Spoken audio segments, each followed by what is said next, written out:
하나님이 예정했다는 것은, 그러니까 하나님의 계획 속에는 예정도 있고 작정도 있어요. 하나님이 예정했다는 것은 이미 하나님의 계획이 있었다는 거예요. 창세 전에. 여러분이 뭘 하려면 계획을 세우잖아요. 그 예정에는 선택과 유기라는 단어가 있어요. 그러니까 이런 것은 이제 신학적 수로인데, 이미 이유와 조건 이전에 하나님이 너는 내 아들이야 이렇게 선택했다는 거예요. 그리고 하나님이 버려둔 유기자가 있다는 거예요. 내가 황씨라는 성씨를 내가 선택한 게 아니잖아요. 태어나고 보니까 내가 황씨인 것처럼. 그래서 이 성경도 이러한 선택과 그 유기자를 이렇게 구별해서 이렇게 증언하고 있어요. 특히 우리는 야곱과 에서에 대한 지금 공부를 하고 있습니다. 둘이는 쌍둥이였는데 성경에 그러잖아요. 야곱을 언제 선택했다고 그래요? 복중에, 태중에, 태어나기 전에. 아무 조건과 이유가 있기 전에 야곱을 하나님이 선택했다는 거예요. 오늘 내용은 야곱 얘기보다도 야곱의 형 에서 이야기를 많이 합니다. 곧 에서의 후손이 이제 에돔이 되죠. 그 에돔의 족보를 오늘 본문에 기록하고 있어요.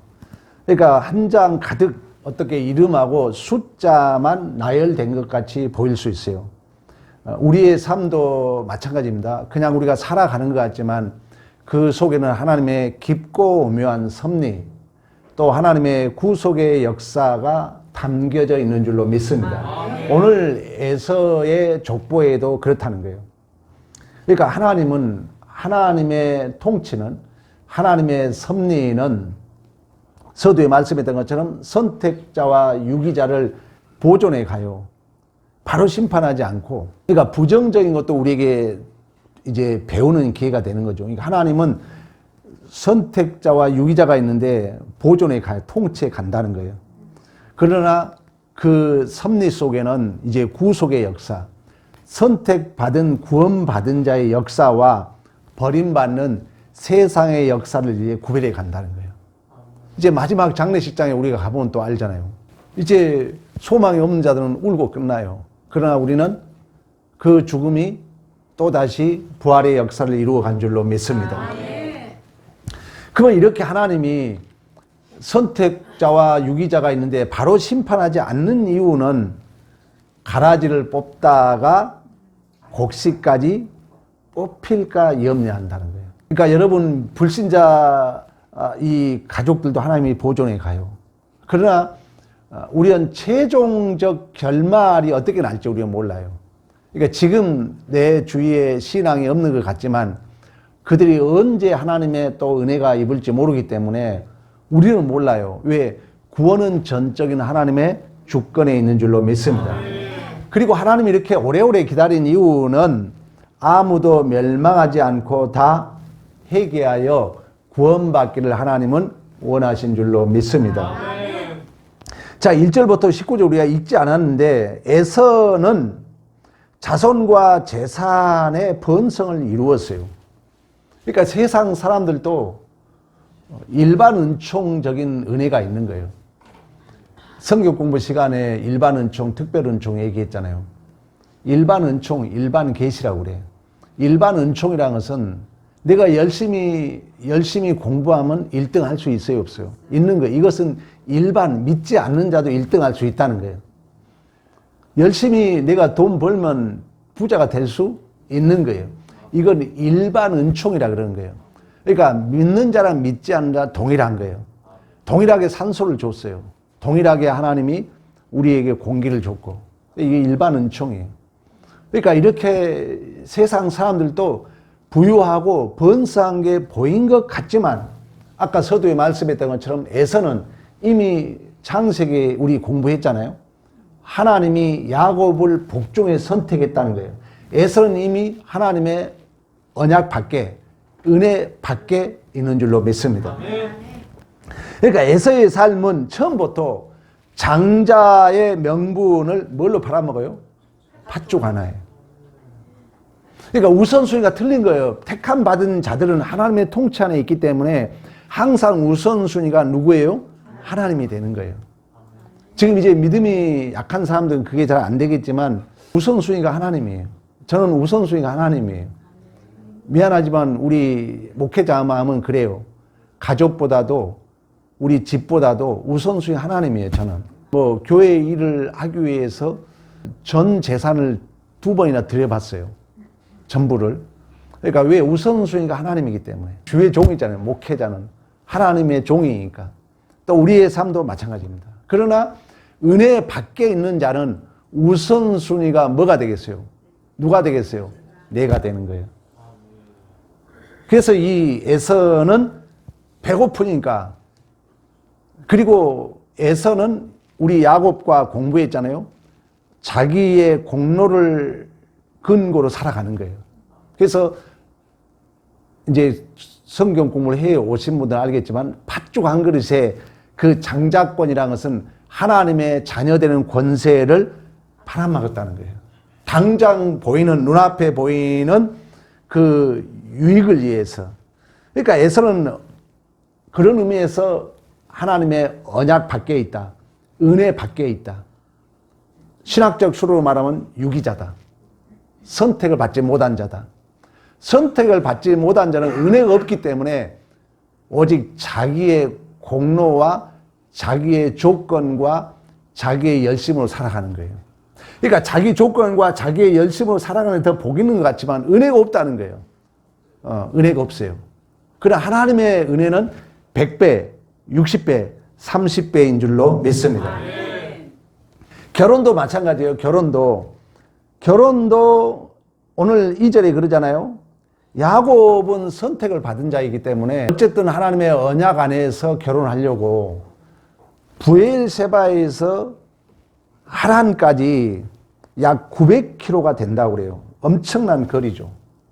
그러니까 내 마음에 든 여자가 있다 할지라도 하나님의 언약을 지켜야 되니까 끝까지 이제 삼촌네 집 가서 자기의 혈통적 짝을 찾는 거예요. 왜냐하면 이 혈통이라는 것은 하나님의 언약에 보존하는 하나의 수단이거든요. 근데 이 에서는 일단 눈에 보이는 여인이 좋았겠죠. 그래서 오늘 2절에 가나안 여인 중 헷 족속 엘론의 딸 아다, 히위 족속 시몬의 딸인 아나의 딸 올이바마, 그리고 이스라엘 딸 느바요스의 누이 바스맛 해서 이제 세 아내를 이제 두게 됩니다. 이방 여인을, 가나안 이방 여인을 선택했다는 것은 하나님의 거룩한 혈통을 지키려고 하는 그 신앙의 결단이 있는 거예요, 없는 거예요? 없는 것입니다. 그럼에도 불구하고 하나님은 야곱과 에서의 후손들에게 복을 줘요. 그러니까 일반적 은총이 있다는 거예요. 여러분, 안 믿는다 해서 가난하게 산 게 아니에요.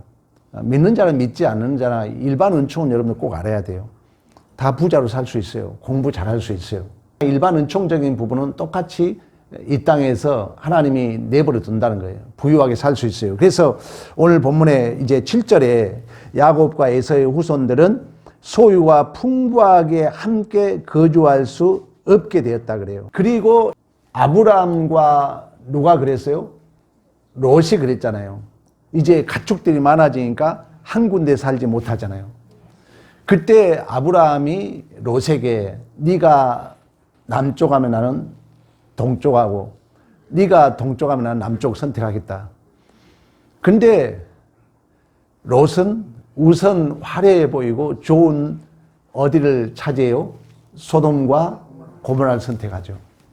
마찬가지로 오늘 본문에 그런 부유하게 복을 주었을 때 언약 밖에 있는 자는 항상 누구 중심? 내 중심. 그리고 항상 눈에 보여서 좋은 것. 믿음은 바라는 것의 실상이요 보지 못하는 것의 증거인 줄로 믿습니다. 그러니까 이 지금 에서도 8절에 세일산에 거주했다고 말씀했던 것처럼 당장 세속적인 번영과 눈앞에 보이는 안정 때문에 하나님이 약속한 그 약속의 땅, 그리고 하나님의 영원한 언약을 가볍게 여겼다는 거예요. 이제 신앙의 믿음이 좋다는 것은, 믿음이라는 것은 우리 성경 공부 때 얘기했잖아요. 내가 하나님을 알고 신뢰하고 분별하고 선택하고 감당할 수 있는 실력을 믿음이라 그랬어요. 믿음은 도깨비 방망이가 아니라는 거예요. 믿음은 대상의 문제예요. 내가 내 스스로 할 수 없으니까 누군가를 믿는 거 아닙니까?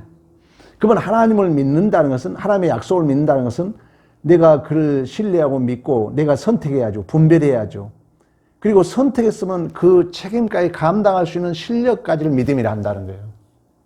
그 믿음이 없으면 이제 하나님을 모르기 때문에 누구 마음대로 선택하겠어요? 내 마음대로. 그리고 우선 보기 좋은 걸로 선택을 하겠죠. 바로 오늘 에서의 모습이라는 것입니다. 그리고 에서는 아들들, 손자들이 이제 많아지죠. 그리고 족속을 이루고 세력을 형성합니다. 그러나 에서와 야곱의 차이는, 야곱은 힘들 때마다 누가 나타나요? 하나님이 나타나요. 야곱은 힘들 때마다 하나님이 나타나서 내가 너와 함께 하겠다. 내가 너에게 복을 주겠다. 그러니까 우리 믿는 자들 힘들 때마다 누구 불러요? 하나님 불러요. 그런 얘기 했잖아요. 인간은 언어적 동물입니다. 믿음 있는 자는 여러분들이 하루를 살아오면서 하나님이 주어가 되도록 내 인생을 한 번이라도 해석했냐는 얘기예요. 하나님이 주어가 되도록. 그러니까 어려운 일을 당할 때, 또 내가 애매한 고난을 당할 때, 아, 우리 주님은 어땠을까? 또는 여러분 설교 못한 목사지만 목사님 설교가 한 구절 생각이 나가지고 내 존재를 주어가 누구 되도록? 하나님 되도록. 하나님 되도록. 하나님이 주어가 안 되고 있다는 것은 이제 믿음의 문제라는 거죠. 이 에서는 자손들이 많아져. 돈도 벌어. 성읍도 많이 가자. 근데 여전히 누구 이름은 한 번도 등장하지 않는다? 하나님 이름이 한 번 등장하지 않는다. 유기자, 불택자. 여러분이 힘들 때, 애 낳고 힘들 때 누가 생각난다 했어요? 어머니가 생각나는 것처럼. 우리의 존재와 우리의 운명은 하나님이 다스리고 하나님이 통치하시고, 그리고 양자의 영, 그 하나님의 영이 우리 안에서 생각나게 하고 기억나게 하고 가르치시고, 에제르, 파라클리토스, 우리 곁에서 우리를 도와주신 줄로 믿습니다. 도와주고 있는데도 불구하고 하나님을 한 번도 안 불러? 하나님이 서운해하죠. 자주 하나님을 부르짖기를 축복합니다. 근데 에서는 이렇게 단지 사람의 이름과 재산, 후손이 많아지지만, 성읍도 세워지지만 하나님이, 하나님이란 말이 아예 없는 거예요. 하나님의 임재도 없고 또 하나님께서 어떻게 하셨다는 말이 하나도 없는 거예요. 그뿐만 아닙니다. 자, 16절에 에서의 이제 족장 중에 누가 등장해요? 아말렉 족장이 등장합니다. 아말렉 하면 여러분 기억나잖아요. 누구를 괴롭혀요? 이스라엘 백성들이 출애굽을 할 때 대표적인 원수들이야. 그래서 계속 힘들게 해요. 여러분 아시잖아요. 그런 것처럼 언약 밖에 있는 자들은, 우리 창세기에 나오잖아요. 사단에게 뭐라고 해요? 너와 여인의 후손과 뭐가 되리라? 원수가 되리라. 여인의 후손은 예수잖아요. 그러니까 예수의 후손과 유기자들의 후손들은 원수가 될 수밖에 없어요. 그러나 여러분 지금 안 믿는다 해서 원수를 하면 안 돼요. 안 됩니다. 왜? 아직 하나님의 그 주권, 하나님의 섭리는 아직 끝이 안 났기 때문에. 최종적 판명이 될 때까지는 내 입을 다물라 그랬잖아요. 예를 들어 봅시다.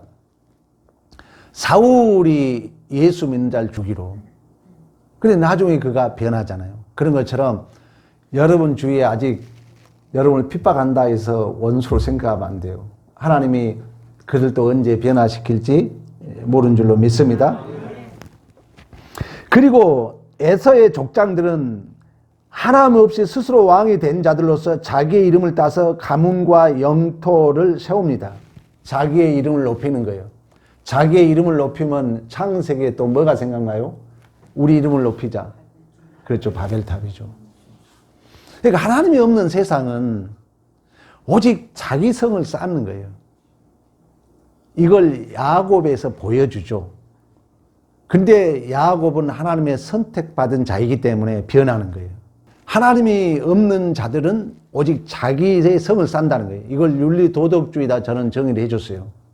그러면 내 성을 높이 봐야 되니까 이 진짜가 아니기 때문에 남을 비판한다는 거예요. 남을 비판해서 나를 높이는 거예요.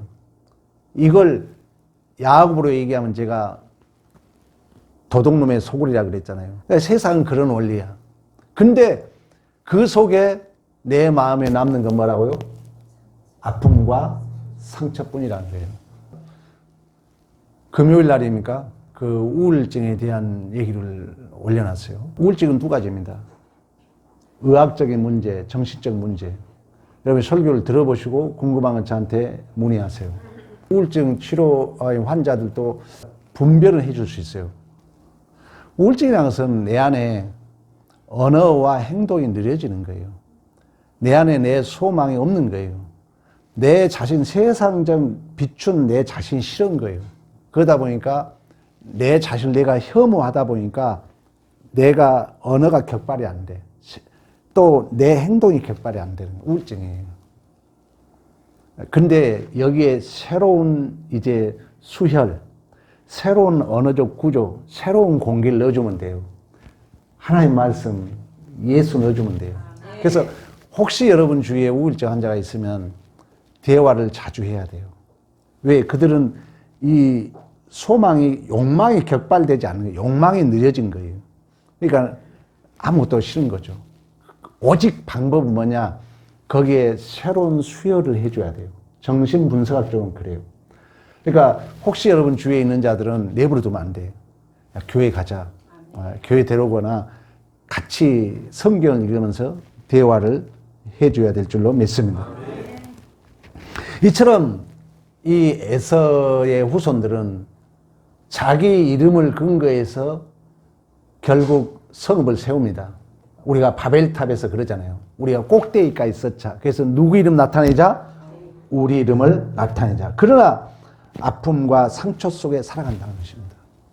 하나님은 선택받은 자들은 그렇게 내버려두지 않아요. 여러분들에게 은혜 아래에 가두려고 하나님은 선택받은 백성들을 은혜 안에 가두려고 우리에게 뭘 허용할까? 죄를 허용하는 거예요. 하나님은 은혜 안에 가두려고 여러분들에게 험악한 세월을 살도록 한다는 것입니다. 은혜 안에 가두려고. 그러니까 내가 뭔 일이 잘 안 될 수 있어요. 우리가 고난을 당할 수 있어요. 시험을 당할 수 있어요. 그래서 성경은 뭐라 합니까? 시험을 온전히 기쁘게 여기라 그래요. 불시험을 이상히 여기지 말라 그래요. 여러분들이 고난을 당해야 우리가 하나님을 찾잖아요. 바울이 그런 고백을 합니다. 내가 아시아에서 살 소망까지 끊어지는 그런 위기를 당했다. 그런 고난을 당했다. 누구를 의뢰하게 하시냐? 하나님을 의뢰하게 하시냐. 그러니까 우리가 탕자 얘기를 많이 하잖아요. 누가복음 15장에 두 아들과 탕자 이야기를 합니다. 아예 비참을 경험하지 않고 하나님의 은혜를 경험하지 않는 자는 윤리도덕주의에 머문다니까요. 첫째 아들. 내가 비참을 경험해야 하나님의 은혜가 경험될 거 아니에요. 내 뜻대로 안 된다는 것을 진짜 경험해야 하나님의 은혜를 경험할 거 아니에요. 그게 경험되지 않는 자는 첫째 아들로 사는 거예요. 아유, 나 바르게 살아왔는데 왜 나에게 복을 주지 않지? 난 바르게 살아와지 않는데 왜 저놈은 나쁘게 살아왔는데 저게 복을 받지? 윤리도덕주의야. 하나님의 은혜가 뭔지 모르는 자들이에요.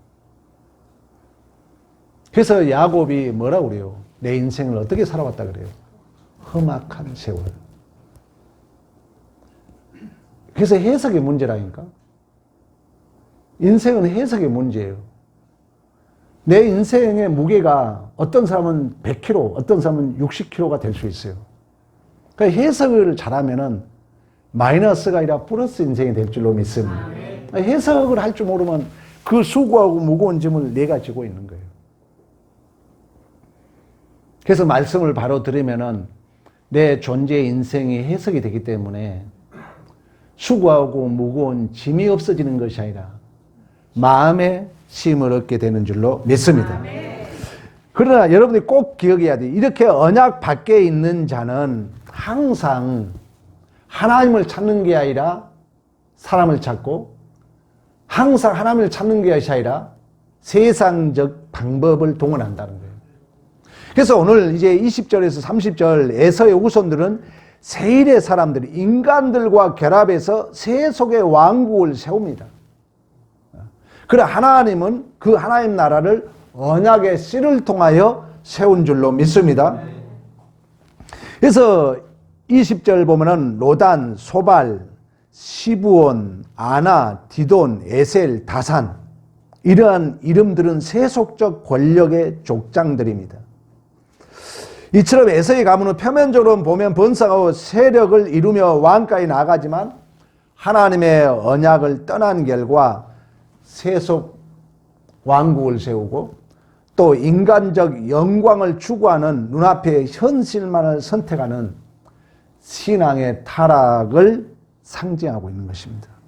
그리고 아까 얘기했던 것처럼 이제 이들의 번성은 결국 언약 백성들을 괴롭히는 대적이 되죠.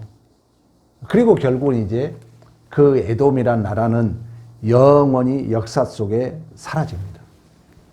그러나 야곱의 자손은 아직 왕은 없지만 하나님께서 정하신 때 이스라엘의 왕을 얻기까지 훗날 사울과 다윗의 시대를 기다려서 다윗을 보고 하나님 뭐라고 그래요? 내 마음에 합한 자. 그리고 그 다윗의 후손 가운데 참된 왕 누가 와요? 예수 왕. 그래서 우리는 오늘 살아가는 우리들은 이제 예수가 왕이에요.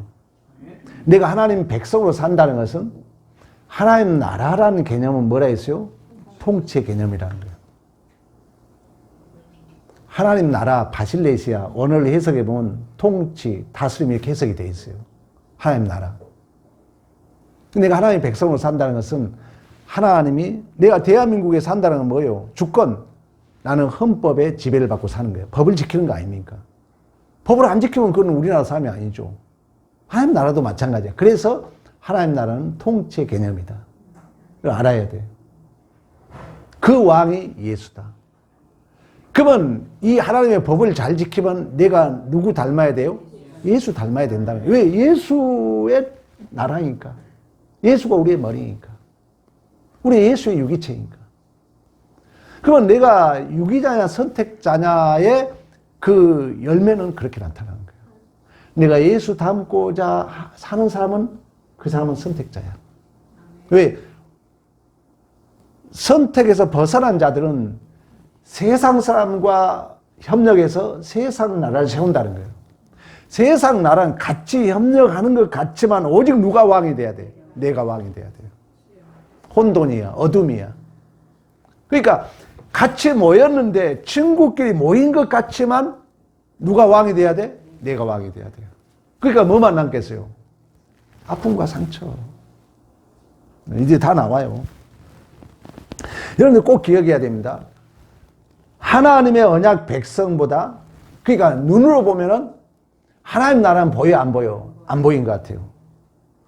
세상 사람 나라가 먼저 번성한 듯 같이 보입니다.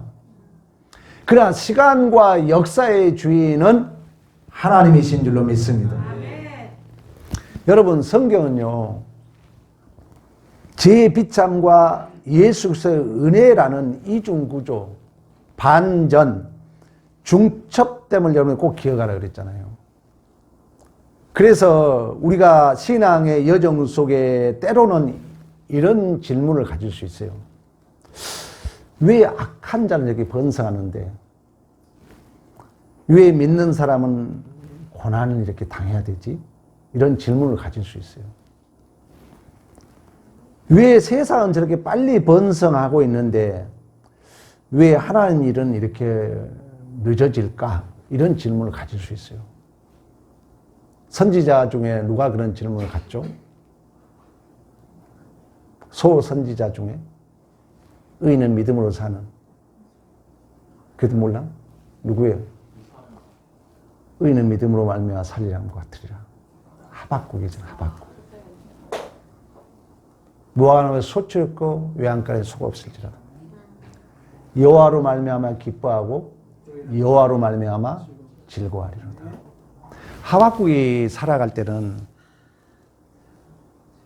이스라엘이 하나였잖아요. 그러나 솔로몬 아들 르호보암 시대에 남북이 갈라집니다. 10지파가 북쪽으로 가요. 그래서 북이스라엘 국호가 북쪽으로 가요. 남쪽은 정통성이 있기 때문에 성전이 남쪽에 머물러요. 교회와 멀어지면 타락하는 거예요. 여러분 예배 자주 나온 게 복이에요. 말씀 듣는 게요. 그 북쪽이 720년에 아수르에 멸망합니다. 먼저. 바벨론에 의해서 남유다는 586년에 멸망 직전이야. 그러니까 예수 잘 믿었는데 남부 나라 포로가 되는 거예요. 그리고 예수 믿지 않는 나라가 강성해. 아수르, 바벨론. 그러니까 이제 하박국이 질문하는 거야. 하나님 왜 악인들은 저렇게 형통하고 의인들은 왜 이렇게 고난을 당합니까? 그때 우리 주님이 답을 줘요. 몫이는 뭐가 있다? 때가 있다. 하나님은 반전을 이루어야 되니까. 아브라함에서 우리 공부했잖아요. 하나님이 아브라함에 약속했지만 인간적 조건은 좋아진다, 나빠진다? 나빠진다. 이 비밀을 아냐고 여러분. 몫이는 때가 있다. 달려가도 지워지지 않게 기록해라. 그러면서 너는 기다려라. 그러면서 2장, 3장 넘어가면서 하박국이 역사의 주는 하나님이구나. 이걸 깨닫죠. 그래서 3장 16절 고백이 무화과나무에 소출이 없고 외양간에 소가 없을지라도 나는 여호와로 말미암아 기뻐하고 즐거워한다. 물론 2장에서 그 얘기를 해요. 하나님이 의인은 오직 뭐로 산다? 믿음으로 산다. 환경이 어려워도 환경이 이해되지 않는다 할지라도 믿음으로 산다는 거예요. 믿음으로 산다는 것은 아까 얘기했어요. 누굴 믿는다는 거예요? 하나님을. 대상의 문제라 그랬잖아요. 하나님이 역사의 주인이고 하나님이 시간의 주인이라는 것을 우리가 믿음으로 살아가야 될 줄로 믿습니다. 그래서 31절에 그 얘기를 합니다. 이스라엘 자손을 다스리는 왕이 있기 전에 선택받은 이스라엘은 아직 왕도 없는데 에돔 땅에 이미 왕이 있었더라. 그러니까 이스라엘 백성들은 광야에서 조그만 이제 이렇게 살고 있는데 이미 에돔의 후손, 에서의 후손 에돔은 왕들을 세워서 국가 체제를 갖추고 있었습니다. 그러나 우리 32절 보세요. 부올의 아들 벨라 왕을 시작해가지고 8명의 왕이 세워집니다. 그리고 각자의 도시와 영토가 다스려졌고 겉으로 보면 참으로 안정된 체제로 보이지만 특징이 있어요. 계속 죽고 대신하여 왕이 세워집니다. 그러니까 왕위가 혈통과 가문에 따라 세습되지 않았다는 거예요. 아까 얘기했잖아요. 이 이스라엘 역사는 반드시 혈통과 가문에 따라 세습이 돼야 돼요. 그것은 뭐 세습주의를 찬양하는 게 아니라 언약을 보존하기 위하여 하나의 수단으로. 그러니까 이 혈통과 가문을 따르지 않았다는 결국은 뭘 어겼다는 거예요? 하나님 언약을 무시했다는 거예요. 에서의 삶이. 그 에서의 가문의 삶이. 또한 왕이 바뀔 때마다 그 수도 지역이 바뀌어요. 32절 다나비, 35절 아윗, 그리고 36절 마스레기, 39절 비우. 그러니까 하나님 언약이 없는 에돔 왕권은 중심도 없고 인간 세력과 환경에 따라 흔들리는 허망한 정치 체제였음을 보여줍니다. 여러분, 창세기에 저녁이 되고 아침이 되니 어둠과 빛을 얘기해요. 어둠과 빛이라는 것은 물리적인 어둠과 빛도 얘기하고 있지만 영적으로 말하면 어둠이란 것은 혼돈이에요. 혼돈. 혼돈이란 것은 뭐가 없다는 거예요? 빛이 없다는 거예요. 다시 말하면 절대 진리가 없다는 거예요. 지금 이 에돔의 후손들이 그런 거예요. 계속 바뀌어. 그러니까 절대 진리가 없는 상태에서는 안다는 게 맞는 거예요? 모른다는 게 맞는 거예요? 모른다는 게 맞는 거예요. 그래서 당시 히랍의 철학자들의 전체 존재를 흔들어버려. 소크라테스가. 너 왜 자신 아냐? 안다면 너는 알고 있다, 모르고 있다? 모르고 있다며. 왜? 절대 진리가 없으니까. 그건 절대 진리가 없을 때서 내가 모른다가 답이라는 거예요. 그래서 소크라테스가 나는 모른다 한 거예요. 모른다. 자, 오늘 본문의 이 에서의 후손들은 자기의 이름을 놓고 자기 성들을 이름에 따라서 썼다 보니까 계속 바뀌어요. 그러니까 하나님의 절대 진리가 없으면은 혼돈이에요. 혼돈. 그래서 어둠이라는 것은 엄밀히 말 영적으로 말하면 혼돈을 얘기하는 거예요. 혼돈이라는 것은 진리가 없음을 얘기하고 있습니다. 그리고 여러분 자세히 보면은 그 왕들이 세워지는 조건이 뭐가 계속 반복돼요? 좀 봐봐요. 33절에 뭐가 죽고 요압이 죽고 죽음으로 또 다른 왕이 생기는 죽고가 계속 반복되고 있잖아요. 세상 왕국은 여러분 세상은 그러잖아요. 아까 야곱이 그런 데서 구원받았다는 이중구조를 보여주고 있는 거예요. 그래서 야곱은 이스라엘로 변하기 전에 뭐예요? 그 삶이 약탈자 강도 삶이라는 거예요. 강도는 뭐예요? 어쨌든 남의 것을 빼앗아서 나를 높이는 거예요. 그래서 여러분들이 잘 영적으로 얘기하는 거예요. 영적으로. 누가 뭐라 해서 내 마음이 빼앗긴다는 것은 이건 미안하지만 아직도 어디 속으로 있는 거예요? 강도의 속으로 있는 거예요. 빼앗기지 말란 얘기예요, 여러분. 누가 뭐라 해도 어렵지만 내 마음을 지키라는 거예요. 물을 지키려면 너 마음을 지키라는 거예요. 빼앗기지 말어. 하나님이 역사의 주인이야. 나는 줄 수 있어야 돼요. 내가 빼앗기다 생각하면 누구 마음에 상처가 와요? 내 마음에 상처. 그래서 내가 레미제라블 짱발짱 얘기 내가 계속 한 거예요. 엄밀히 말하면 물리적으로 빼앗긴 거잖아요. 도둑질에 갔으니까. 근데 해석을 기독교에서는 뭐라 했어요? 내가 죽었다는 거예요. 뭐 이해 한 줄로 믿습니다. 이 수준의 이름은 여러분이 정말 자유를 누려. 마음 빼앗기지도 말고 빼앗지도 말고 누리라는 거예요. 왜? 우리는 가진 자니까. 그러나 이 언약에서 벗어난 자들은 죽고가 반복돼. 보세요. 33절에서 39절까지 죽고 또 왕이 되고 죽고 왕이 되고 세속 왕은 이처럼 화려하게 시작되고 끊임없는 인간의 죽음에 세워지고 결국 죽음으로 끝나는 거예요. 여러분 죽음으로 끝난다는 얘기는 또 다른 말은 미워한다는 거예요. 비판한다는 거예요. 성경이 그러잖아요. 꼭 물리적으로 죽임만 아니에요. 내가 왕이 되게 되면 누가 비판해야 되잖아요. 지금 대한민국 정치도 약간 그렇게 흐르는 느낌도 있잖아요. 여러분 보면. 내가 살기 위해서 오직 비판하잖아요. 세속 원리라는 거예요. 세상 원리. 그래서 저는 우리 미국을 위해서도 제가 언제부터 기도해야 된다 그랬잖아요. 왜? 미국이란 나라는 기독교가 세운 나라잖아요. 청교도들이 아메리칸 대륙을 개발해서. 그러면 기독교 사상은 얘기했죠. 빼앗기고 빼앗는 게 아니라 뭐 한다고요? 주는 거예요, 내가. 원리만큼은 그렇다는 거예요. 그러니까 여러분들 누가 막 내 마음을 상하게 합니까? 그때 좋은 말 하면 내가 빼앗긴 거 내가 주는 거예요. 주는 거예요. 가서 따뜻 끓여주면 내가 주는 거예요. 그렇게 살아가는 거예요, 여러분들이. 그래, 언약 밖에 있는 자들은 어쨌든 비판하고 깎아내리려고 그래요. 근데 우리는 주는 자 입장이니까 칭찬해 주라는 거예요. 주는 자 입장이에요, 주는 자 입장. 그때 상대가 변하는 거예요. 차별이가 완전히 바뀌지 않습니까? 장발장이 도둑놈에서 바뀌지 않습니까? 기독교 사상이라는 거죠. 그러나 언약 밖에 있는 자는 오직 죽이고 결국 죽음으로 끝나요. 그뿐만 아닙니다. 자, 이렇게 화려한 게 왕족도 세우고 족장도 세우고 왕도 세우지만 결국은 누구였더라? 에서였더라. 봐봐요. 마지막 절 40절부터 43절까지 족장들이 세워지고 43절 합독합니다. 시작.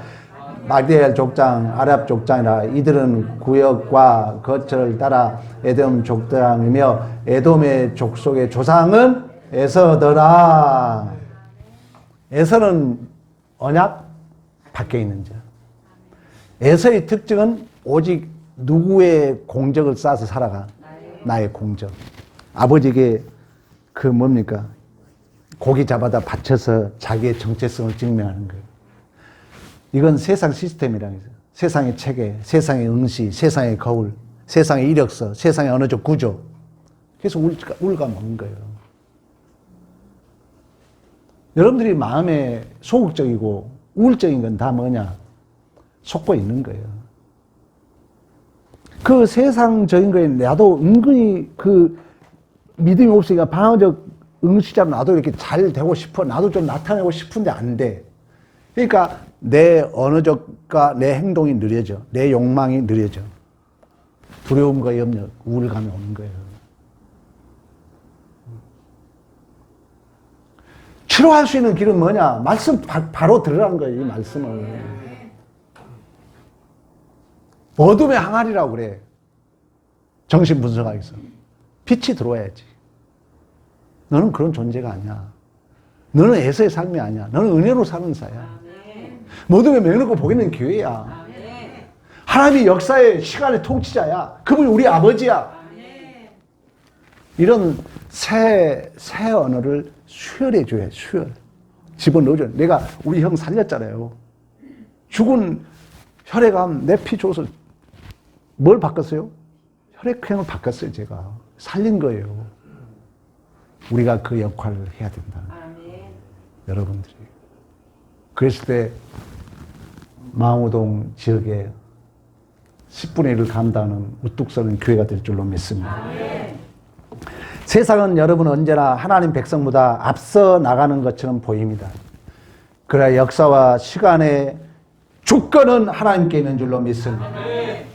시간이 갔지만 이 얘기하고 마칠게요. 예일대학 쪽 하면은 도서관에 19세기에 미국에서 사회과학자들이 조사한 두 가문의 내용이 있대요. 우리 많이 들었잖아요. 에드워드 가문과 그 친구 주크스 가문에 대한 내용이 예일 대학교 도서관에 보관되어 있대요. 근데 이 친구였어요. 근데 에드워즈는 신앙을 힘들어도 야곱처럼 험악한 세월을 갔지만 어쨌든 하나님의 말씀대로 살려고 노력해 산 거예요. 근데 이 주크스는 에서처럼 보이는 거에 자기의 욕망대로 자기 욕심대로 산 거예요. 그래서 19세기에 사회학자들이 두 가문을 연구한 거예요. 대학 쪽 도서관에 지금도 보관되어 있다고 그래요.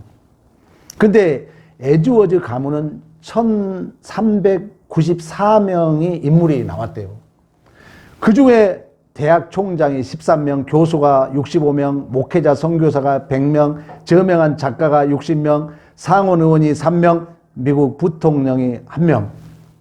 그 외에 판사, 군인, 변호사, 교육자들로 복된 가문이 되었대요. 근데 자기 욕심을 따르고 보이는 것에 눈이 멀었던 이 주크스 가문은 1200명이 그 가문이 출생했대요. 근데 빈민 구제 대상이 310명, 성병 환자가 440명, 전과자가 130명, 살인범이 7명, 교도소 수감자가 100명, 매춘부가 50명. 그 외에는 거의 이 사회적 손실 비용을 이렇게 받을 사람들로 이렇게 채워졌다고 그래요. 마음 빼앗기지 마세요. 남의 마음 빼앗으려고 하지 마세요. 항상 주는 자. 왜? 역사의 주인은 하나님이신 줄로 믿습니다. 이 하나님 나라의 주인공으로 우리를 부르셨고 영광과 찬송을 받으시게 하시려는 그 목적 아래 파라클레토스, 보혜사 성령을 에제르, 돕는 자를 우리에게 내주하셔서 여러분 힘들 때마다 말할 수 없는 탄식으로 우리의 기도를 빌어줄 뿐만 아니라 생각나게 하고 기억나게 하셔서 만화의 왕, 죄와 사망을 이기신 예수가 생각나게 하고 기억나게 하셔서 여러분들을 만물을 충만케 하는 그런 복된 자로 지금도 하나님은 우리를 복되게 이끌어가고 있는 줄로 믿습니다. 이 믿음으로 승리의 삶을 살기를 간절히 축복합니다.